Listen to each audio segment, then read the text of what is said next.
Kallar government higher secondary സ്കൂളിൽ വാർഷികാഘോഷ പരിപാടികൾ നടന്നു. പരിപാടിയുടെ ഭാഗമായി സർവീസിൽ നിന്നും വിരമിക്കുന്ന അധ്യാപകർക്ക് യാത്രയയപ്പും നൽകി. വാർഷികാഘോഷം ഉടുമ്പൻചോല MLA MM മണി ഉദ്ഘാടനം ചെയ്തു.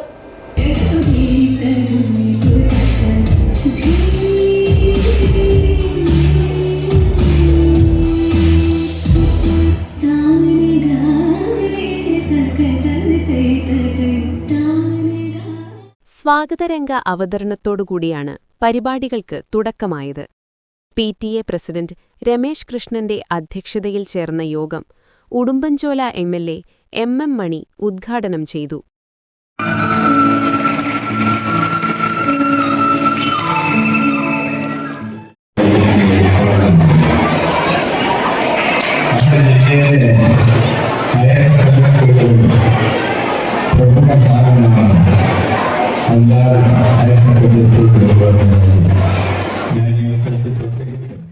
സർവീസിൽ നിന്നും വിരമിക്കുന്ന അധ്യാപകരായ K. അംബുജാക്ഷൻ, സിബി ജോസഫ് എന്നിവർക്ക് യാത്രയയക്കും പുതുതായി തിരഞ്ഞെടുത്ത ജനപ്രതിനിധികൾക്ക് ആദരവും നൽകി.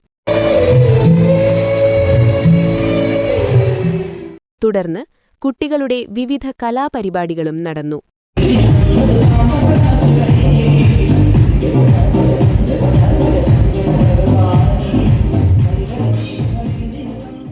ചടങ്ങിൽ ത്രിതല പഞ്ചായത്ത് ജനപ്രതിനിധികൾ, PTA, SMC ഭാരവാഹികൾ, അധ്യാപകർ തുടങ്ങിയവർ സംസാരിച്ചു. City vision Nedumkandam.